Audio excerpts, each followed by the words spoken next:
Hello my dear friends, అందరూ ఎలా ఉన్నారు? ఆల్మోస్ట్ మీకు అర్థమైపోయి ఉంటుంది సెలబ్రేషన్స్ అంతా, దసరా సెలబ్రేషన్స్ అని చెప్పేసి. ఇంకా మా హాస్టల్ బ్లాక్లో కూడా ఇలా పూజ సెట్ చేశారు. నేనైతే దండం పెట్టుకోవడానికి వెళ్ళా. ఇంకా డ్రమ్స్ వినిపిస్తున్నాయి, దుర్గామాతను తీసుకొస్తున్నారు అని చెప్పేసి ఇంకా వీడియో తీసుకుందాము ఎలాగో దర్శించుకొని అని చెప్పి బయటికి వచ్చా.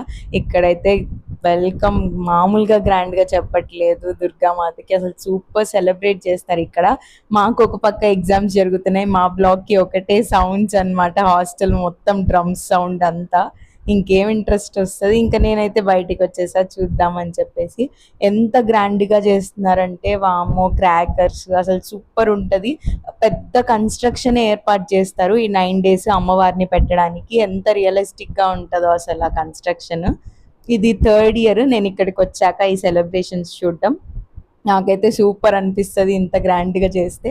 బట్ మాకైతే కాలేజ్లో హాలిడేస్ ఏమి ఉండవు, దివాళీకి ఇస్తారు. ఇంకా అమ్మవారిని అయితే తీసుకొచ్చి ఇక్కడ లోపల సెట్ చేసేస్తారు. అసలు ఇంకా 9 days ఇక్కడే పూజలు అన్నీ జరుగుతాయి. మేమైతే దసరా రోజు మంచిగా వెళ్ళి దండం పెట్టేసుకుంటాం. అమ్మవారు కూడా ఎంత రియలిస్టిక్గా, ఎంత సూపర్గా ఉందో అసలు విగ్రహం, చాలా నచ్చింది నాకైతే. మీరైతే ఛానల్ని సబ్స్క్రైబ్ చేసుకొని సపోర్ట్ చేయండి, అలాగే వీడియోని లైక్ చేయండి. Bye guys.